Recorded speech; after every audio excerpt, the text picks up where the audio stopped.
Ésaïe, chapitre 48. L'appel à l'obéissance pour Israël.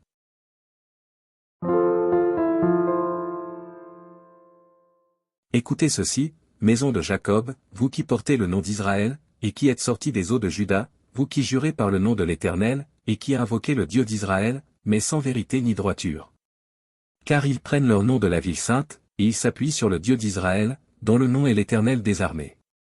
Dès longtemps j'ai fait les premières prédictions, elles sont sorties de ma bouche, et je les ai publiées, soudain j'ai agi, et elles se sont accomplies. Sachant que tu es endurci, que ton cou est une barre de fer, et que tu as un front d'airain. Je t'ai annoncé dès longtemps ces choses, je te les ai déclarées avant qu'elles arrivassent, afin que tu ne dises pas, c'est mon idole qui les a faites, c'est mon image taillée ou mon image en fonte qui les a ordonnées. Tu entends. Considère tout cela. Et vous, ne l'avouerez-vous pas?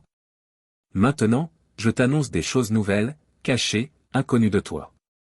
Elles se produisent à présent, et n'appartiennent point au passé, jusqu'à leur avènement tu n'en avais aucune connaissance, afin que tu ne dises pas, voici, je le savais. Tu n'en as rien appris, tu n'en as rien su, et jadis ton oreille n'en a point été frappée, car je savais que tu serais infidèle, et que dès ta naissance tu fus appelé rebelle.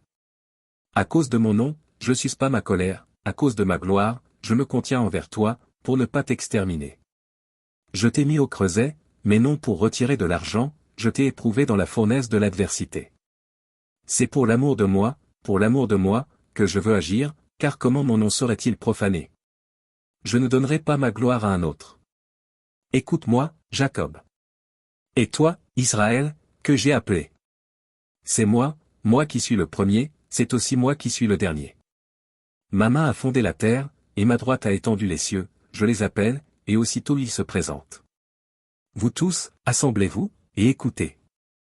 Qui d'entre eux a annoncé ces choses? Celui que l'Éternel aime exécutera sa volonté contre Babylone, et son bras s'appesantira sur les Chaldéens.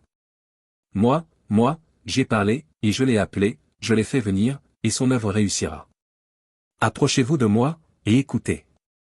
Dès le commencement, je n'ai point parlé en cachette, dès l'origine de ces choses, j'ai été là. Et maintenant, le Seigneur, l'Éternel, m'a envoyé avec son esprit. Ainsi parle l'Éternel, ton Rédempteur, le Saint d'Israël, moi, l'Éternel, ton Dieu, je t'instruis pour ton bien, je te conduis dans la voie que tu dois suivre. Oh! Si tu étais attentif à mes commandements.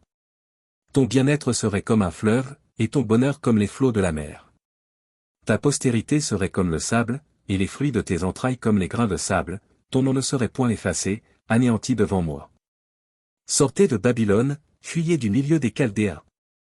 Avec une voix d'allégresse annoncez-le, publiez-le, faites-le savoir jusqu'à l'extrémité de la terre, dites, l'Éternel a racheté son serviteur Jacob. Et ils n'auront pas soif dans les déserts où il les conduira, il fera jaillir pour eux l'eau du rocher, il fendra le rocher, et l'eau coulera. Il n'y a point de paix pour les méchants, dit l'Éternel.